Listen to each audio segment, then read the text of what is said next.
6 ಗಂಟೆ 10 ನಿಮಿಷ, ಇನ್ನೂ ಕತ್ಲೆ ಆಗಿದೆ. ಸನ್ರೈಸ್ ಆಗಿದೆ, ಸೂರ್ಯ ಫುಲ್ ಲಾಂಗ್ ಸ್ಟ್ರೆಚ್ ಇದು. ಪ್ರಯಾಗ್ರಾಜ್ 400 ಇದೆ. ನನಗೂ ಒಂದು ಆಲೂ ಪರೋಟ ಬಂದಿದೆ, ಸ್ವಲ್ಪ ರೆಸ್ಟ್ ಮಾಡೋಣ ಅಂತ ಅನಿಸ್ತು, ಹಂಗಾಗಿ ಬಿಸಿಲು ಜಾಸ್ತಿ ಇತ್ತು. ಪ್ರಯಾಗ್ರಾಜ್ ಎಂಟ್ರಿ. ಈ ರೋಡಲ್ಲಿ ಈ ತರ ಲೈಟಿಂಗ್ ಮಾಡಿದ್ದಾರೆ. ಇಲ್ಲಿ ನೋಡಿ ಫುಲ್ ಟ್ರಾಫಿಕ್ ಜಾಮ್. ಇಲ್ಲಿ ಸಕ್ಕತ್ತಾಗಿ ಕಾಣಿಸ್ತಾ ಇದೆ ನಿಜವಾಗ್ಲೂ. 3 ನದಿಗಳು ಸೇರುವಂತ ಸಂಗಮ ಆ ಜಾಗ ಪರ್ಟಿಕ್ಯುಲರ್ ಆಗಿ. ಹಾಯ್, ಎಲ್ಲರಿಗೂ ನಮಸ್ಕಾರ. ಮತ್ತೊಂದು ವಿಡಿಯೋಗೆ ಸುಸ್ವಾಗತ. 3ನೇ ದಿನದ ಪಯಣ ನಮ್ಮದು. ಅಂದರೆ ನಾಗ್ಪುರಿಂದ ಜಬಲ್ಪುರ್ಗೆ ಇವತ್ತು ನಾವು ಪ್ರಯಾಗ್ರಾಜ್ನ ತಲುಪ್ಕೋಬೇಕು ಅಂದ್ಕೊಂಡಿದ್ವಿ. 679 ಕಿಲೋಮೀಟ್ರ್ ದೂರ ಇದೆ ಒಟ್ಟು. ಸೊ ಈ 1 ಕಿಲೋಮೀಟ್ರ್ ನಾವು ಇವತ್ತು ಕ್ರಮಿಸ್ಬೇಕು ಅಂದ್ಕೊಂಡಿದ್ವಿ. ಈಗ 2 ಗಂಟೆ ರಾತ್ರಿಗೆ ಹೊರಡಬೇಕು ಅಂದ್ಕೊಂಡ್ವಿ, ಹಂಗೂ 5 ಗಂಟೆ ಆಗಿದೆ. ಸೊ ಎಲ್ಲ ಎದ್ದು ರೆಡಿ ಆಗಿದ್ವಿ. ಸೊ ನಮ್ಮ ಲಗೇಜ್ನೆಲ್ಲ ಇಳಿಸಿ ಈಗ ಕಟ್ಬಿಟ್ಟು ಗಾಡಿಗೆ ಅಲ್ಲಿಂದ ನಮ್ಮ ರೈಡ್ ಸ್ಟಾರ್ಟ್ ಮಾಡೋಣ. ಗಾಡಿ ಇಲ್ಲಿ ಪಾರ್ಕ್ ಮಾಡಿದ್ದು, 3 ಗಾಡಿ ಇಲ್ಲೇವೆ. ಒಂದು ಸೊಂಬುದು, ಸುರಿದು, ನಮ್ಮ ಐರಾವತಲ್ಲಿದೆ. ಟೈಮ್ ಬಂದು ಈಗ 6 ಗಂಟೆ 5 ನಿಮಿಷ ಆಯಿತು. ಎಲ್ಲ ವೆಹಿಕಲ್ಸ್ ಹೊಸಿ ಹೋಗ್ತಲ್ಲ, ರಾತ್ರಿ ಫುಲ್ ಹೊಟ್ಟಿದೆ. ಸೊ ನಮ್ಮ ಗಾಡಿ ಎಲ್ಲ ಕಟ್ಟಿ ರೆಡಿ ಮಾಡಿಸಿದ್ದೀನಿ. ಓಕೆ ಮಾಡಪ್ಪ.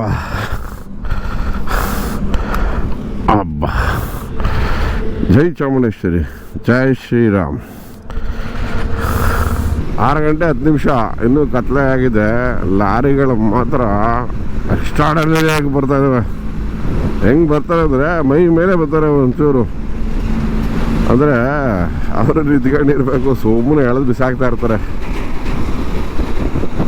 ಬಟ್ ನಮ್ಮದೇ ಟೂ ಲೇಟ್ ಆ್ಯಕ್ಚುಲಿ. ನನಗೆ ನಿದ್ದೆನೂ ಬಂದಿಲ್ಲ. ರಾತ್ರಿ ಒಂದು 12:30ವರೆಗೂ ಆಗೋವರೆಗೂ ನಂಗೆ ನಿದ್ದೆನೇ ಬಂದಿಲ್ಲ. ಆ ಕಡೆ ಈ ಕಡೆ ಓಡಾಡ್ತಾನೆ ಇದ್ದೆ. ಬರೀ ಫಾಗ್ ಅಂತೂ ಈಗ ಶುರು ಆಗಿದೆ. ಅಂದರೆ ಅಲ್ಲಿರಲಿಲ್ಲ, ನಮ್ಮ ಹೋಟೆಲ್ ಮಾಡಿದ್ವಲ್ಲ ಅಲ್ಲಿರಲಿಲ್ಲ. ಒಂದು 10 ಕಿಲೋಮೀಟ್ರ್ ಮುಂದೆ ಬಂದ್ವಿ, ಸಿಕ್ಕಾಪಟ್ಟೆ ಫಾಗು.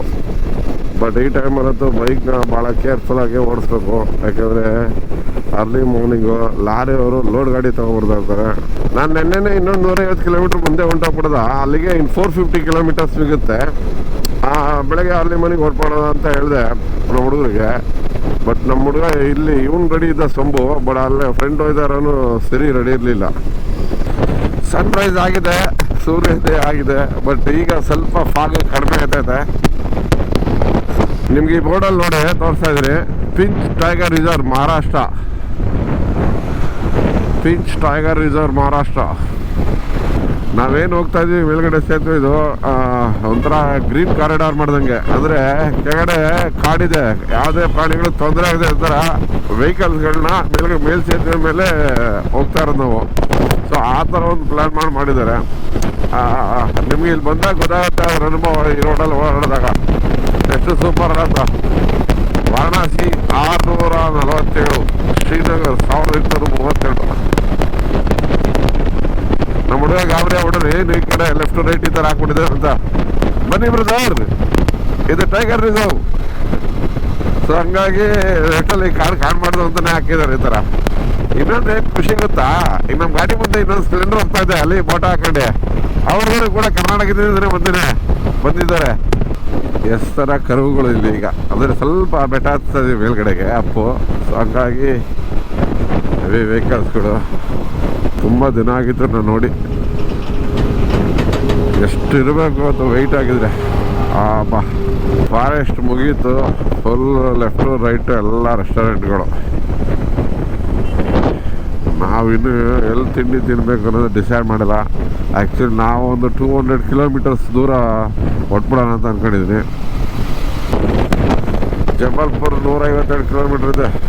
ಡೆಲ್ಲಿ 925 ಕಿಲೋಮೀಟ್ರ್ ಇಲ್ಲಿಂದ. ನಮ್ಮ ಹುಡುಗ ಹಿಂದೆ ಉಳ್ಬಿಟ್ಟಿದ್ದ, ತಿರ್ಗಾ ಮುಂದೆ ಹಾಕಿದ್ದೀವಿ ಅನ್ನೋ ಜೋಶಲ್ಲಿ. ರೋಡ್ ಸ್ವಲ್ಪ ಚೆನ್ನಾಗಿದೆ ಸಿಕ್ತಲ್ಲ, ಹಂಗಾಗಿ ಸ್ವಲ್ಪ ಫಾಸ್ಟಾಗಿ ಓಡಿಸ್ತಾ ಇದ್ದಾರೆ. ಎಷ್ಟು ದೂರ ಇದೆ ನೋಡಿ, ಲಾಂಗ್ ಸ್ಟ್ರೆಚ್ ಇದು. ಅಂದರೆ ಈ ರೋಡ್ಗೆ ಹೀಗೆ ರೀಸೆಂಟಾಗಿ ಕುಂಭಮೇಳ ಸ್ಟಾರ್ಟ್ ಆಗೋದು ಅಂತ ಒಂದು 2 ತಿಂಗಳು 1 ತಿಂಗಳು ಅಂತಾನೆ ಡಾಂಬರ್ ಹಾಕಿದ್ದಾರೆ. ಪ್ರಯಾಗ್ರಾಜ್ 489 ಕಿಲೋಮೀಟ್ರ್ ದೂರ ಇದೆ ಇನ್ನೇನು. ಫಸ್ಟ್ ಟೈಮು ನಾನು ಒಂದು ಬೋರ್ಡನ್ನ ನೋಡಿದ್ದು ಪ್ರಯಾಗ್ರಾಜ್ದು. ಈಗ ಜಸ್ಟ್ ಆಕ್ಸಿಡೆಂಟ್ ಆಗಿದೆ ಅನಿಸುತ್ತೆ. ಪರಂಗಿ ಹಣ್ಣಂದು ಇದು ಜಸ್ಟ್ ಆಗಿರೋದು. ಫುಲ್ ಲೋಡ್ ಮಾಡಿದ್ದಾರೆ ಪಪ್ಪಾಯ. ಡೀಸೆಲ್ ಎಲ್ಲ ಕೆಳಗಡೆ ಬರ್ತದೆ. ಛೇ ಗಾಡಿ ಪಾರ್ಕ್ ಮಾಡಿದೆ, ಇನ್ನೊಂದು ಟೀ ಕುಡಿಯೋಣ ಅಂತ. ಒಂದು 175 ಕಿಲೋಮೀಟ್ರ್ ದೂರ ಬಂದಿದೆ ಅರ್ಲಿ ಮಾರ್ನಿಂಗ್ ಎದ್ದು. ಸೊ ಈ ಹೋಟ್ಲಲ್ಲಿ ಹೋಗಿ ಟೀ ಕುಡಿಯೋಣ ಆರಾಮಾಗಿ. ಫ್ರೆಂಡ್ಸ್ ಹಿಂದೆ ಬರ್ತಾಯಿದ್ದಾರೆ, ಸ್ವಲ್ಪ ರೆಸ್ಟು ಮಾಡ್ದಂಗೆ ಆಗುತ್ತೆ. ಬಾಯ್ ಚಾಯನಾ ಏಕ್ ಚಾಲೆ ಬಾಯ್. ಟೀ ಹೋಟೆಲಲ್ಲಿ ಟೀ ಕುಡಿದು ಅವನು ಫ್ರೆಂಡ್ ಆದ, ಅವನು ಒಂದು ಬ್ಲಾಗರ್ ಆಗ್ತಿದೆ. ಅವನಿಗೆ ಇಲ್ಲಿ ಕಾನಾ ಟೈಗರ್ ರಿಸರ್ವ್ ಮತ್ತು ಪಿಂಚ್ ಟೈಗರ್ ರಿಸರ್ವಲ್ಲಿ ಕಾಂಟ್ಯಾಕ್ಟ್ ಐತಂತೆ. ನೀವು ಬನ್ನಿ ಭಯ್ಯ, ನಿಮಗೆ ಸಫಾರಿ ಮಾಡ್ಸೋಕ್ಕೆ ನಾನು ವ್ಯವಸ್ಥೆ ಮಾಡಿಸ್ತೀನಿ ಅಂತ. ಈ ಸೇತುವೆ ನನಗೆ ನೆನಪಲ್ಲಿದೆ, 3 ವರ್ಷದ ಹಿಂದೆ ಇದೇ ಸೇತುವೆ ನೋಡಿದ್ದೆ. ಆ್ಯಕ್ಚುಲಿ ನಿಂತ್ಕೊಂಡು ನನ್ನ ಹಳೆ ಬ್ಲಾಗ್ ನೋಡಿದ್ರೆ ನಿಮ್ಗೆ ಗೊತ್ತಾಗುತ್ತೆ. ಆ ಬ್ಲಾಗಲ್ಲಿ ಈ ಸೇತುವೆ ತೆಗೆದಿದ್ದೀನಿ, ನಿಂತ್ಕೊಂಡು ಮಾತಾಡಿದ್ದೀನಿ.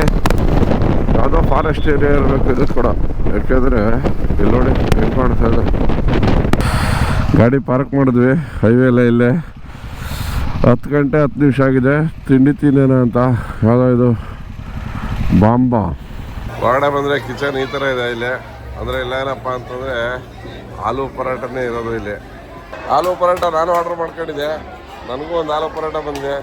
ಸೊ ಇದನ್ನೇ ಈಗ ತಿನ್ಕೊಳ್ಳೋಣ, ಯಾಕೆಂದರೆ ಜರ್ನಿ ಮಾಡಬೇಕಲ್ಲ, ಹಂಗಾಗಿ ಜಾಸ್ತಿ ಟೈಮ್ನ ಇಲ್ಲ ಸ್ಪೆಂಡ್ ಮಾಡೋಕ್ಕಾಗಲ್ಲ. ಸೊ ಆರಾಮಾಗಿ ಒಂದು ಆಲೂ ಪರೋಟ ತಿನ್ಕೊಂಡು ಇಲ್ಲಿಂದ ಹೊಟ್ಬಿಡ್ತೀವಿ. ಟೈಮ್ ವೇಸ್ಟ್ ಮಾಡಲಿಲ್ಲ, ಎಷ್ಟು ಬೇಗ ಆಗುತ್ತೆ ಅಷ್ಟು ಬೇಗ ತಿನ್ಕೊಂಡ್ರಿ. ಸ್ವಲ್ಪನೇ ತಿಂದಿದ್ದು.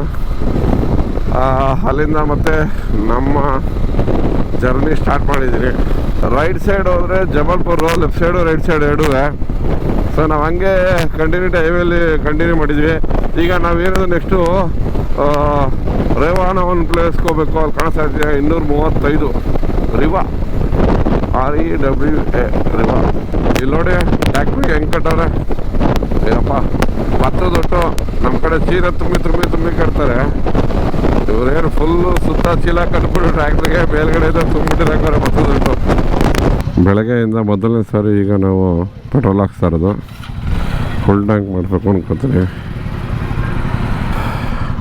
ಟೋಟಲ್ಲು ಎಷ್ಟು ಕಿಲೋಮೀಟ್ರ್ ಓಡಿಸಿದ್ವಿ? 314 ಕಿಲೋಮೀಟ್ರ್ ಓಡಿಸಿದ್ವಿ. ಹೋಯ್ತಾ ಟೋಲ್ಗಳು ಎಷ್ಟು ಬ್ಯುಸಿ ಆಯ್ತಾವೆ ಅಂದರೆ, ಒಂದು ಟೋಲ್ ಒಂದು ಫುಲ್ ಬ್ಲ್ಯಾಕ್ ಆಗಿ ಕುಡಿತು.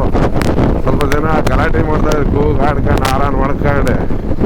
ನಮ್ದೇನಿಲ್ಲ, ಫ್ರೀ ಲೆಫ್ಟಲ್ಲಿ ಹೋಯ್ತಾ ಇರೋದೆ. ನಮಗೆ ಲೆಫ್ಟಲ್ಲಿ ಹೋಗಿ ಜಾಗ ಇದೆ ಸಾಕಷ್ಟೇ, ಕ್ಯೂವಲ್ಲಿ ನಿಂತ್ಕೊಳ್ಳೋಂಗಿಲ್ಲ ನಾವು.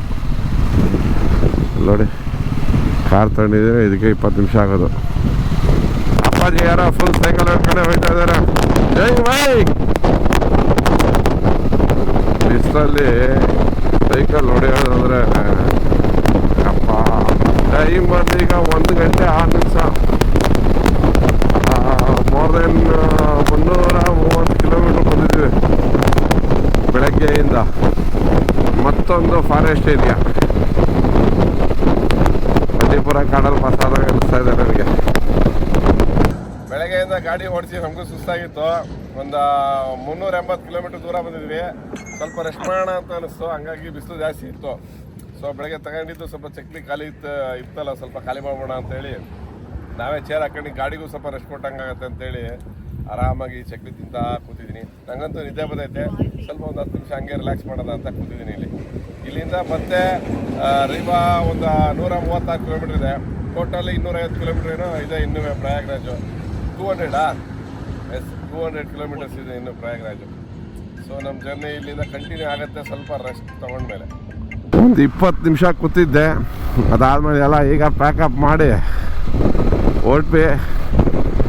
ಹೊರಡೋಕ್ಕೂ ಮುಂಚೆ ಡಿಸೈಡ್ ಮಾಡಿದ್ವಿ ಊಟ ಮಾಡ್ಬಿಡೋದ ಫಸ್ಟು, ಆಮೇಲೆ ಕಂಟಿನ್ಯೂಸ್ ರೈಡಿಂಗ್ ಇಟ್ಕೊಬೋಣ. ಇನ್ನು 200 ಕಿಲೋಮೀಟರ್ಸ್ ಅಲ್ವಾ, ಕಂಟಿನ್ಯೂಸ್ ಆಗಿ ಹೊಡ್ಬೇಡ ಮಧ್ಯದ ಒಂದು ಟೀ ಹಾಕೊಂಡು ಅಂತ ಅಂದ್ಕೊಂಡಿದ್ವಿ. ಸೊ ಫಸ್ಟು ಈಗ ಒಂದು ಡಾಬಾ ನೋಡಿ ಊಟ ಮಾಡ್ಕೊಳ್ಳೋಣ. ಸ್ವಲ್ಪ ಪರವಾಗಿಲ್ಲ, ರಿಲ್ಯಾಕ್ಸ್ ಆಗಿದೆ. ಈಗ ಈ ಬೆಟ್ಟ ಏನು ನೋಡ್ತಾ ಇದ್ದೀರಿ, ಇದು ಕಂಟಿನ್ಯೂಸ್ ಆಗಿ ಬರ್ತಾರೆ. ಹೆಚ್ಚಿಗೆ ಒಂದು 10 ಕಿಲೋಮೀಟ್ರಿಂದ ಬರ್ತಾ ಇದ್ದೀನಿ. ಸುಮ್ಮನೆ ಹಿಂಗೇನೆ ಬಿದ್ದೈತೆ. ಹೋಟೆಲ್ ಸಿಕ್ಕಿದೆ, ಊಟ ಮಾಡ್ಬಿಡೋಣ ಇಲ್ಲೇ. ಸೊ ಹೊರಗಡೆ ಬಂದಮೇಲೆ ರೋಟಿ ಆರ್ಡ್ರ್ ಮಾಡಿದ್ದೆ, ಫ್ರೈಡ್ ರೈಸ್ ಹೇಳಿದ್ದೀನಿ, 2 ಥರ ಗ್ರೇವಿ, ಒಂದು ತಾಂಡೂರಿ ಹೇಳಿದ್ದೆ ಮತ್ತು ಒಂದು ಪನ್ನೀರ್ ಪಾಲಕ್ ಹೇಳಿದ್ದೆ. ಸೊ ಬಿಸಿ ರೋಟಿ ಕೊಟ್ಟವ್ರೆ.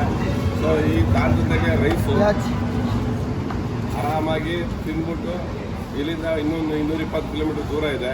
ಸೊ ರೈಡ್ ಮಾಡೋಣ, ಒಂದು 7:30 ಎಷ್ಟೊತ್ತಿಗೆ ಸೇರ್ಕೊತೀವಿ ಅಂತ ಅಂದ್ಕೊಂಡಿದ್ದೀನಿ. ಸೊ ಇನ್ನು ಊಟ ಮಾಡಿ ಹೊರಡೋಣ. ಸೊ ಊಟ ಮಾಡ್ಕೊಡ್ತೀನಿ. ಓಕೆ, ಊಟ ಆಯ್ತು. ಈಗ ನಮ್ಮದು ಇಲ್ಲಿಂದ ಓಡ್ತಾ ಇದ್ದೀನಿ. ನಿಧಾನ ಗುಡಿಸ್ತಾ ಇರ್ತೀನಿ ಬನ್ನಿ ಅಂತ ಹೇಳಿದೆ ಅವ್ರಿಗೆ.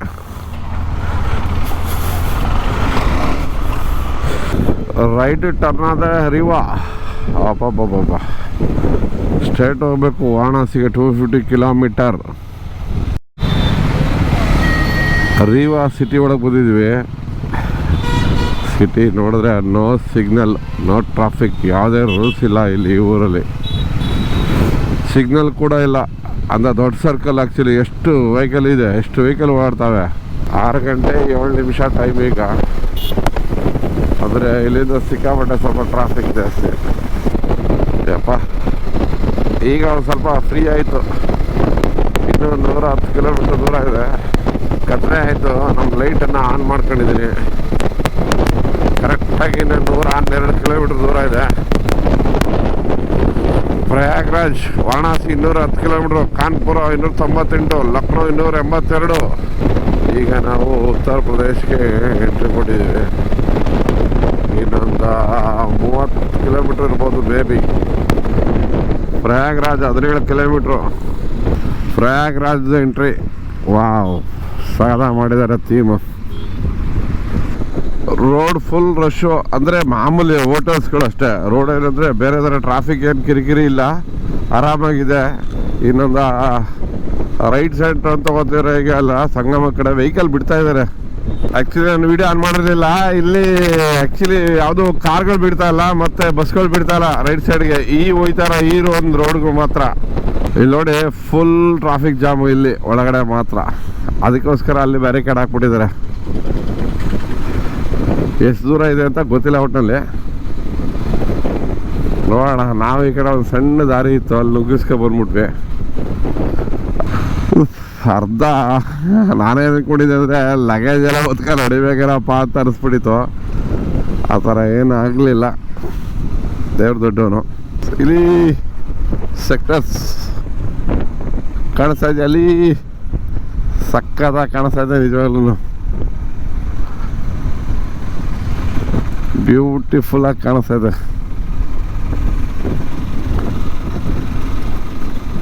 ಎರಡೂ ಸೈಡ್ ಹಂಗೆ ಇದೆ ಮಾತ್ರ. ಇಲ್ಲಿ ನೋಡಿ ಏನು ಅದ್ಭುತವಾಗಿದೆ. Full longest. ನೋಡೋಕ್ಕೆ 2 ಕಣ್ಣು ಸಾಲಲ್ಲ. ನಿಜವಾಗ್ಲೂ ಖುಷಿ ಆಯ್ತಾ ಇದೆ. ಆ್ಯಕ್ಚುಲಿ ರಾತ್ರಿ ಬಂದಿದೆ ಒಳ್ಳೇದಾಯ್ತಾನೆ ಅಂತ ಅನಿಸ್ತದೆ. ಸ್ವಲ್ಪ ಫ್ರೀ ಆಗಿ ಇತ್ತು. ಪೊಲೀಸವ್ರಿಗೆಲ್ಲ ಸ್ವಲ್ಪ ಹಂಗೆ ಹಿಂಗೆ ಮಾತಾಡಿ ಏನೋ ರಿಕ್ವೆಸ್ಟ್ ಮಾಡಿ ಬಿಟ್ಟಿದ್ದಾರೆ ನಮ್ಮನ್ನ ಒಳಗಡೆ. ಯಾವುದು ವೆಹಿಕಲ್ಸೇ ಬಿಡ್ದಲ್ಲ ಆ್ಯಕ್ಚುಲಿ ಸೇತುವೆ ಮೇಲೆ ಬಂದಿದ್ವಿ. ಸಂಗಮ ಸೇತುವೆ ಇದೆಯಲ್ಲ, ಸೇತುವೆ ಮೇಲೆ ಬಂದಿದ್ವಿ. ಬೈಕ್ ಇಲ್ಲೇ ನಿಲ್ಲಿಸಿದ್ವಿ. ಆ್ಯಕ್ಚುಲಿ ಇವತ್ತೇನಂತ ರಶ್ ಇಲ್ಲ. ಸೊ ಹಂಗಾಗಿ ನಮ್ಮನ್ನ ಬೈಕ್ನ ನಿಲ್ಸಕ್ಕೆ ಬಿಟ್ಟಿದ್ದಾರೆ. ಈಗ ನಾನು ನಿಮ್ಗೆ ತೋರಿಸ್ತೀನಿ. ಸೊ ಅದಕ್ಕಾಗಿ ಅಲ್ಲಿ ಗಾಡಿ ನಿಲ್ಲಿಸಿ ಇಲ್ಲಿಗೆ ಬಂದಿದ್ದೀನಿ. ವಾವ್, ಅದ್ಭುತವಾಗಿ ಕಾಣಿಸ್ತೈತೆ. ನೋಡ್ತಾ ಇದ್ದೀರಾ ಈ ಸೇತುವೆ ಮೇಲೆ ಲೆಫ್ಟ್ ಸೈಡು ಇದೇ ತ್ರಿವೇಣಿ ಸಂಗಮ. ಅಲ್ಲಿ ಕಾಣಿಸ್ತಾ ಇದೆಯಲ್ಲ ಅದೇ ಜಾಗ. ಗಂಗಾ ಯಮುನಾ ಸರಸ್ವತಿ ನೀರು ಅಂತ ಈ ಜಾಗ. ತುಂಬ ರಶ್ ಇರುತ್ತೆ, ಎಲ್ಲೂ ಬಿಡೋದೇನೋ ಅಂತ ಅಂದ್ಕೊಂಡಿದ್ದೆ. ಸೊ ಆದರೆ ನಾನು ಬಂದಿರೋ ಟೈಮಲ್ಲಿ ಅಂಥ ರಶ್ ಏನಿಲ್ಲ ಈಗ. ಸೊ ಈ ಲೈಟ್ ಏನು ಕಾಣಿಸ್ತಾ ಇದೆಯಲ್ಲ, ಈ ಲೈಟ್ ಫುಲ್ಲು ಅಲ್ಲೆಲ್ಲ ಸೆಕ್ಟರ್ಗಳದು. ಅಲ್ಲಿ ಹೋಗಿ ನದಿಲಿ ಇಳಿದು ಸ್ನಾನ ಮಾಡೋವಂಥದ್ದು. ಬಟ್ ಎಲ್ಲ ಜನಗಳು ಅಲ್ಲಿ ಹೋಗ್ತಾರೆ. ಯಾಕೆಂದರೆ 3 ನದಿಗಳು ಸೇರೋವಂಥ ಸಂಗಮ ಆ ಜಾಗ ಪರ್ಟಿಕ್ಯುಲರಾಗಿ. ಸೊ ಹಾಗಾಗಿ ಅಲ್ಲೇ ಹೋಗ್ತಾರೆ. ನಾನು ಅಲ್ಲೇ ಹೋಗ್ಬೇಕಂತ ಪ್ಲ್ಯಾನ್ ಮಾಡ್ತಾಯಿದ್ದೀನಿ. ಸೊ ಈಗ ಇಲ್ಲಿಂದ ಬೈಕ್ ಎತ್ಕೊಂಡು ಅಲ್ಲಿಗೆ ಹೋಗ್ತೀನಿ.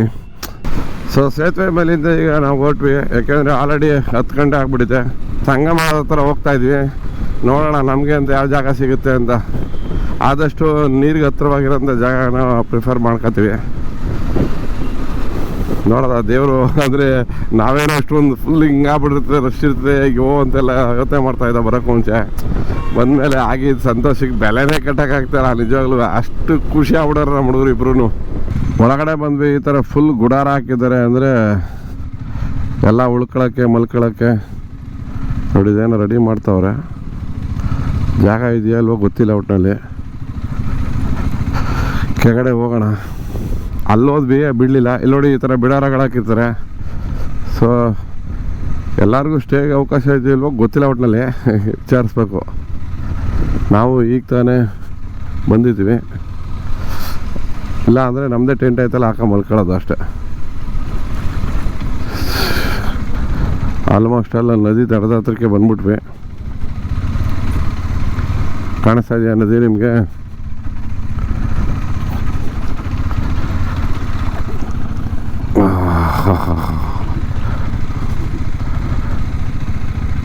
ವಾವ್, ಸೂಪರಾಗಿ ಕಾಣಿಸ್ತಾ ಐತೆ. ಹತ್ರಕ್ಕೆ ಬಂದ್ಬಿಟ್ಟಿದ್ವಿ, ಫುಲ್ಲು ನೀರು ಹತ್ರಕ್ಕೆ ಬಂದ್ಬಿಟ್ಟಿದ್ವಿ. ಇಲ್ಲಿ ಅಂದರೆ ಇಷ್ಟೊಂದು ಫ್ರೀ ಆಗೈತೆ ಜಾಗ ಮಾತ್ರ ಅಂತ.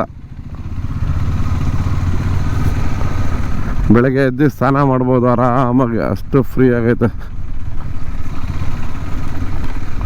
ಗಾಡಿ ಪಾರ್ಕ್ ಮಾಡೋಣ, ಎಲ್ಲೂ ಮಲ್ಕೊಳ್ಳೋದಂತ ಡಿಸೈಡ್ ಮಾಡೋಣ. ಇಲ್ಲೇ ಅಡ್ಡಾಡಿದ್ವಿ, ಸ್ವಲ್ಪ ಹೊತ್ತು ಟೈಮ್ ಪಾಸ್ ಮಾಡಿದ್ವಿ. ಸೊ ಹಾಗೆ ಈಗ ಬಂದು ಇಲ್ಲೇ ಮಲ್ಕೊಳ್ಳೋಣ ಅಂತ ಒಂದು ಜಾಗ ಹುಡುಕಿದ್ವಿ. ಸೊ ಅಲ್ಲೋಗಿ ಮಲ್ಕೊತಾ ಇದ್ವಿ. ಸೊ ಇವತ್ತು 630 ಕಿಲೋಮೀಟರ್ ಏನು ನಾವು ರೈಡ್ ಮಾಡ್ಕೊಂಡ್ಬಂದ್ವಿ ಈ ಒಂದು ಪ್ರಯಾಗ್ರಾಜ್ಗೆ. ಸೊ ಆ ಒಂದು ಜಾಗಕ್ಕೆ ಬಂದಿದ್ವಿ. ನೀವು ನೋಡ್ಬೋದು ನನ್ನಿಂದೆ ಯಮುನಾ ನದಿ ಹರಿತಾ ಇದೆ. ಅಲ್ಲಿಂದ ಆ ಕಡೆ ಹೋಗ್ಬೇಕು ಸ್ವಲ್ಪ ಸಂಗಮಕ್ಕೆ. ಸೊ ಅರ್ಲಿ ಮಾರ್ನಿಂಗ್ ಎದ್ದು ಸಂಗಮದ ಕಡೆ ಹೋಗೋಣ ಅಂತ ಪ್ಲ್ಯಾನ್ ಮಾಡ್ಕೊಂಡಿದ್ವಿ. ಸೊ ಹಂಗಂತ ಹೇಳ್ತಾ ಈ ವಿಡಿಯೋನ ಏನು ಮಾಡ್ತಾ ಇದ್ದೀನಿ. ಯಾರೆಲ್ಲ ಈ ವಿಡಿಯೋ ನೋಡಿದ್ದೀರಾ, thank you very much, bye.